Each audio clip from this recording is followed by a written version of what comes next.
Sanibonani. Maphanda phansi inyanga yeshumi eBhekwini. Lalelani ngizela kulolu daba elokuqala elomuntu oshonile la eyocupha esigangeni kusho bekunomuntu uthize nabe yomcupha noma uzwe kuthiwa mhlombe wayesangomeni wazwa noma mhlombe bewumelaphi noma kanjani kodwa alikaphelele ngokuphelele kodwa ngidodaba bewucupha bese ngapha kunesiduli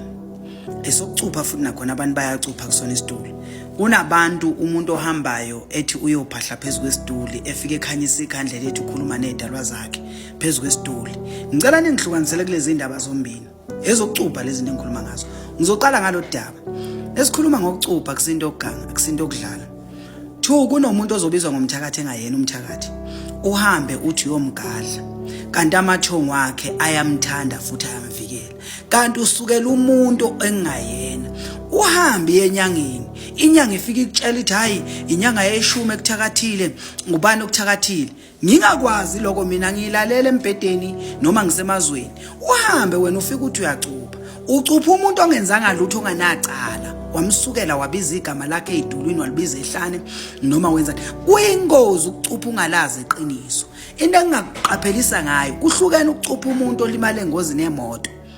naye futhi kukabili kungenzeka ukuthi ubizo likaNkuluNkulu kade sembizile ukuthi cha siyamqoqa wena uqamba manguthi lento iphuma emndenini ubulawe emndenini nihambe niyocupha umuntu onganacala lishaya idlozi libuye lizodla isicupha siyingozi bakwethu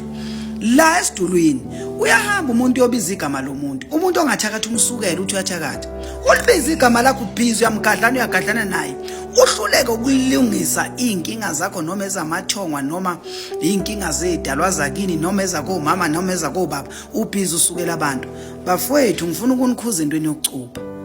iba ne-evidence ube sure kulo muntu omcuphayo uyena kunabantu ababizwa ngabathakathi namhlanje abasukela baqanjelwa amanga kwathiwa bayathakatha ekubeni bangathakathi umakhelwane ethi uyathakatha usibani noma engalanda inyanga izofika ibiza igama lalomuntu engashoni ihambe inyanga ehambe komunye umuntu ebullet yengibona umakhelwane wakho uyathakatha umakhelwane wakho unemfene unanani lapha kathakathi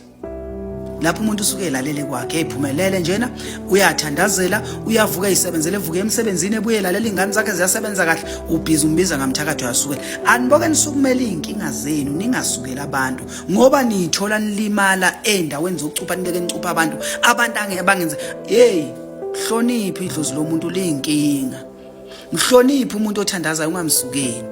uNkulunkulu akakuphendula namhla kodwa ninesikhatha zokuphendula ngazo inyanga akeziyeke ukuqambela abantu akeziyeke ukuqhatha imndeni akeziyeke ukubulalisa abantu nje umuntu nje ngoba kade eyocupha nje wafika washona mhlube watshelwa inyanga yahamba inyanga yamnikeza into errong wabiza amagama abantu abangahlangani nalento ayenzayo wabiza abantu abanamadlozi strong abantu abathanda zoshemba abathanda zobani lafike lalo idlozi lakhe lathi wenzani